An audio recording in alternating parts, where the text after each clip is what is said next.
So this week we have been given a fantastic opportunity to test cars head to head.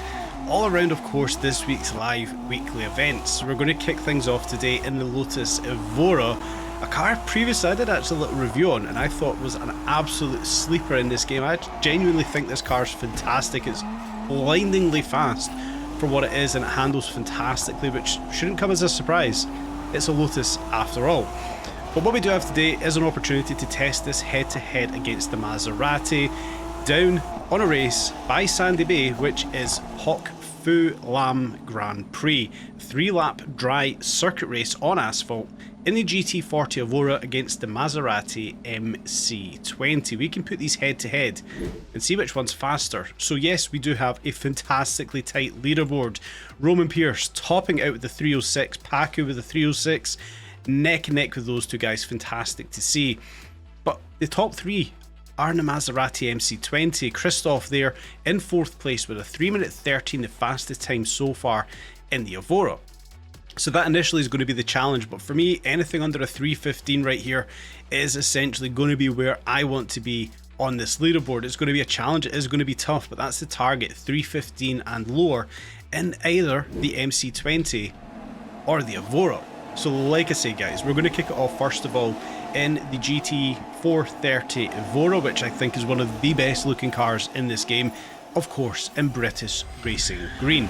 Launches off the line fantastically well. Now into the first couple of slower corners it is a bit tail happy, but we get around the first couple alright.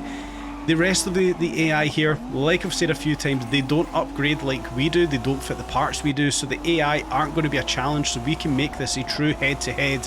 Big jump there, landing pretty cleanly as we do come down into the first big sweeping right-hander here. How's this thing going to hold up? We're in 4th gear, we feel like we're holding quite a good bit of traction so far. Into the left-hander, just touching the brakes a little bit. Trying to keep the back end nice and stable here on it. Pick our braking zone for the right-hander, touch the curbs. Get through that chicane. This thing absolutely flies through it. The way this thing's set up, I love this car. I truly do love this car. Down into the right-hander, cutting over the shrubbery with the patch of Season 3. Those shrubs no longer bring us to a dead stop. A little bit of a handbrake round the right-hander, get the power back down through 2nd gear up into 3rd gear. Get through that gearbox nice and quickly, get the traction down and let this thing fly through the left-hander, through the right-hander, just touching the curbs, only just saving it, into the right-hander, backing off of there, using the gearbox to slow down. It will throw you across the track when you do hit those curbs under full acceleration. Getting through the couple of corners there, we've done alright. We got trapped on that inside curb just a little bit, so maybe we lost a little bit of time, but fully committed over the jump into the big sweeping right-hander once again. In 4th gear, we do manage to hold it in 4th gear. Yes, we are, we're holding it. It is actually holding pretty well. I thought the back end was going to step out, pick a braking zone again, but keeping it in 4th gear, trying to keep some traction. Into the right-hander, can we be a bit cleaner this time out? We are still touching the inside and the outside curbs there, but keeping 3rd, 4th gear downhill, cut across the shrubs, which aren't there this time. Of course, we took it out on lap 1, but the AI have taken out the tree that does sit in the middle of the road there. Into the right-hand hairpin, a little bit of handbrake, use 2nd gear, slide round, up into 3rd gear. As we push downhill for the second last time, we've got 1 lap still to go here, I believe. Yeah, we do. So we'll commit right across here into the start finish line, back off round the right-hander. We can see we do slide across, we do hit those pillars again, so we maybe came in there just a little bit hot, but it does feel like we're coming out quite good. The back end is very leery on this, the way it's set up, but I like it.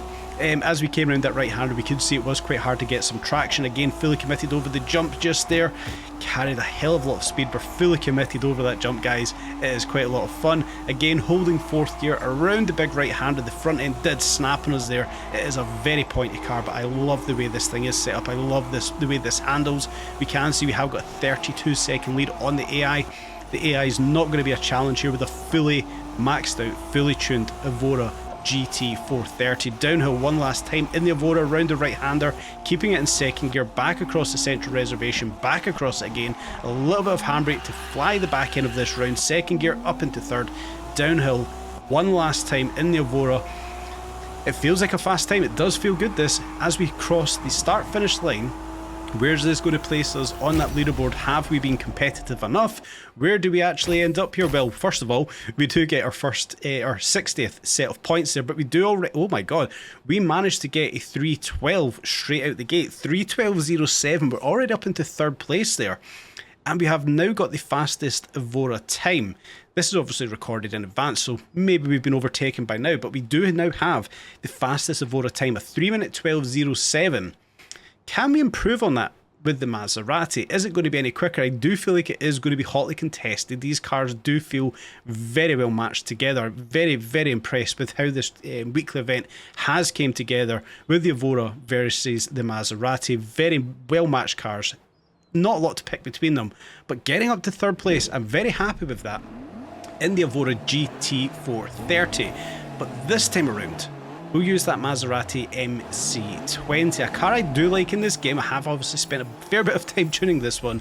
It's not great out of the box, and it is quite tail happy, but we get around the first corner into the hairpin, a little bit cleaner than what we were with the Lotus, and again we will leave the AI for dust here. There won't be much of a challenge, so it is literally going to be us against the clock to see if we can match the time we set in the Evora. Again, fully committing to the jump there in the Maserati, having to drop down to third gear in the Maserati where we stuck in fourth all the way around here in the Evora, so perhaps slightly different balanced gearboxes between the two vehicles the way we've got them set up, but again we do feel quick around these sections, a bit slower through the hairpin, or the chicane just there rather.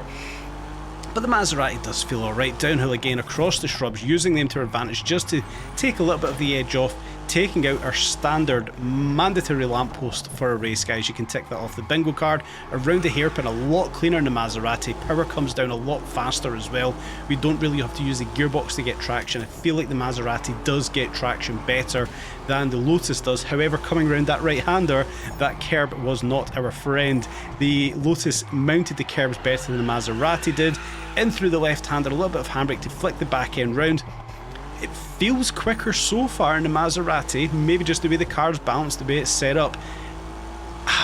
It's a hard challenge to pick which car is going to be the favourite cars. Let me know in the comment section which car you have preferred to use, the Evora GT430 or the MC20. Both feel fantastic on the track, both are lightning quick. It's going to be a hard challenge, guys, which one you do prefer using. I have an argument for both, but as it is, it feels like this Maserati is going to be quicker. Overall, the leaderboard kind of proves that with the top two, well, now the top two times on the leaderboard in the Maserati MC20. We've managed to disrupt them, of course, with the GT430 Evora. Getting around the right hand hairpin one last time, or sorry, downhill, we will come here to cross the start finish line. Start off lap number 3, we're cleaner towards the start finish line this time out, taking a bit more curb, taking some of the railings. We can use them to our advantage to slow us down, bear in mind. Use some of the street furniture, you can use that to slow down. It's not an issue whatsoever as long as you use it in the right places. A little bit loose coming out of that right hand, the back end did try to step out. We do take out a little plant pot just there, but that's alright. It looks like the patch for Season 3 has fixed some of the hitboxes before that would have brought us to a dead stop. This thing feels quick, guys. This does feel like a fast time. We are setting on the leaderboard 30 seconds ahead of the AI, but that tells us we're slower. In the Evora, we were 32 seconds ahead of the AI at this point.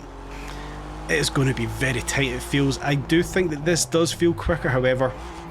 It's going to be tight. It's going to be such a challenge which car's quicker here. We'll get around that right hand hairpin one last time. A little bit of handbrake. We're a bit slower into that hairpin, but we come out of it quicker in the Maserati.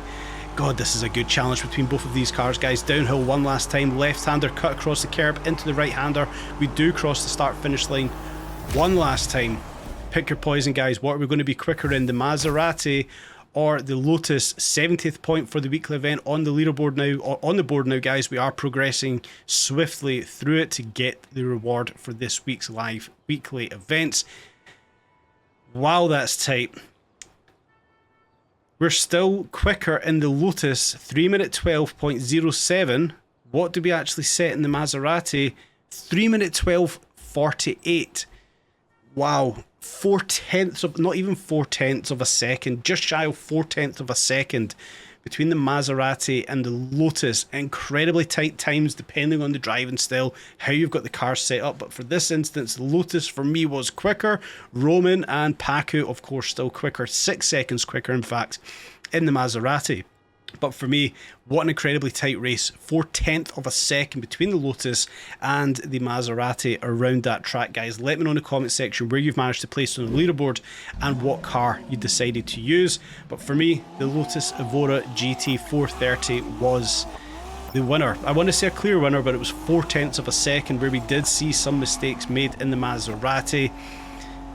What an incredibly close race. What a fantastic selection of cars they have put for this one. I said it before and I'm going to say it again. I think this might just be the best selection of weekly event races that the guys have done so far. Let me know what you thought of this in the comment section down below. Please let me know what cars you chose and please let me know what times you did, especially you guys over on the PS servers, the Xbox server, platforms, PS and Xbox, and on the other servers. I am PC and I am an EU server player. Let us know in the comment section what time you placed and in which car. Hope you've enjoyed today's video, guys. Stay tuned for more updates on Test Drive Unlimited Solar Crown.